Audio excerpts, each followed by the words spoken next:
বল প্রয়োগ করে ঢাকা বিশ্ববিদ্যালয়ের হল খালি করা এবং প্রাইভেট বিশ্ববিদ্যালয়ের শিক্ষার্থীদের ওপর গুলিবর্ষণ করা হয় ১৬ জুলাই। শেখ হাসিনা সরকারের দমন পীড়নের ঘটনায় ঢাকা বিশ্ববিদ্যালয় প্রশাসন এবং শিক্ষক সমিতি যখন ছাত্রদের বিরুদ্ধে অবস্থান নেয়, তখন শিক্ষার্থীদের পক্ষে মাঠে নামেন একদল শিক্ষক। ১৭ জুলাই শাহবাগ থানায় আটকে রাখা দুজন শিক্ষার্থীকে থানা থেকে বের করে আনেন তারা। অপরাজেয় বাংলায় সমাবেশে শিক্ষার্থীদের পাশে থাকার ঘোষণা দেয় বিশ্ববিদ্যালয় শিক্ষক নেটওয়ার্ক। দাবি তোলেন ছাত্র হত্যার বিচারের। যাদের সাথে আপনার কথা বলার কথা, যে যাদেরকে বুকে জড়িয়ে ধরার কথা আমাদের, সেই বুকে আপনারা গুলি করেন। শিক্ষার্থীরা যা চায় তাই হবে।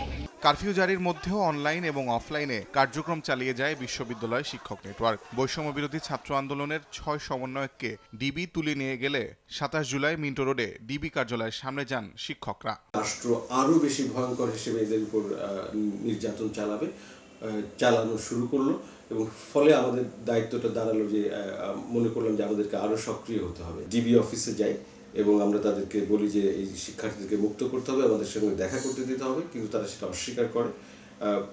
কিন্তু যেটা হয় যে তার ফলে এই শিক্ষার্থীদেরকে যে প্রাণনাশের যে ঝুঁকিটা ছিল সেটা কিন্তু অনেকটা কমে আসে, কারণ আমাদেরকে উপেক্ষা করা দেশবাসীকে উপেক্ষা করা খুব কঠিন হয়ে পড়ে। ২৯ জুলাই থেকে লাগাতার প্রতিবাদ কর্মসূচি দিতে থাকে বিশ্ববিদ্যালয় শিক্ষক নেটওয়ার্ক। ২রা আগস্ট প্রেস ক্লাব থেকে শহীদ মিনার পর্যন্ত দ্রোহযাত্রার কর্মসূচিতে যোগ দেন হাজারো মানুষ। আন্দোলনের অন্যতম শক্তিশালী এই কর্মসূচির পেছনেও ছিল বিশ্ববিদ্যালয় শিক্ষক নেটওয়ার্ক। বিশাল একটা জনস্রোত প্রেস ক্লাব থেকে, স্বতঃস্ফূর্ত জনস্রোত আমি দেখেছি।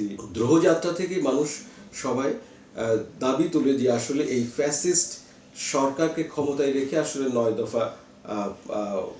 দফা অর্জনের সুযোগ নেই। ফলে তারা দাবি তোলে যে আসলে সরকারকেই যেতে হবে। এত মানুষের প্রাণহানি হয়েছে, এত মানুষ আহত হয়েছে, আর এই সরকারের ক্ষমতায় থাকার কোনো নৈতিক অধিকার নেই। ৩রা আগস্ট লাখো মানুষের সমাগমে এক দফা ঘোষণার পর এই আন্দোলন পরিণতির দিকে যাচ্ছে উপলব্ধি করতে পারেন সাহসী এই শিক্ষকরা। শেখ হাসিনা পালানোর একদিন আগে ৪ আগস্ট তারা ঘোষণা করেন অন্তর্বর্তী সরকারের রূপরেখা। দ্রুতই যে সেই পরিবর্তনের দিকে যাবে তাতে কোনো সন্দেহ ছিল না।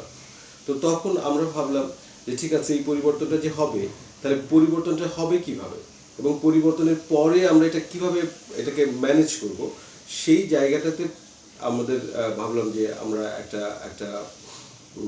একটা পথরেখা, একটা ধারণা দিতে পারি কিনা। মূলত সেইটা থেকেই আসলে ৪ তারিখে আমরা কিন্তু একটা অন্তর্বর্তীকালীন সরকারের একটা রূপরেখা কিন্তু প্রকাশ করি। পুরো জুলাই মাস জুড়েই প্রাণনাশের হুমকিতে ছিলেন অকুতভয় এই শিক্ষকরা। ৫ আগস্ট পট পরিবর্তনের পরও নতুন বাংলাদেশ বিনির্মাণের নানা রূপরেখাও দিয়ে যাচ্ছেন তারা। তাজওয়ার মাহমুদ, সময় সংবাদ, ঢাকা।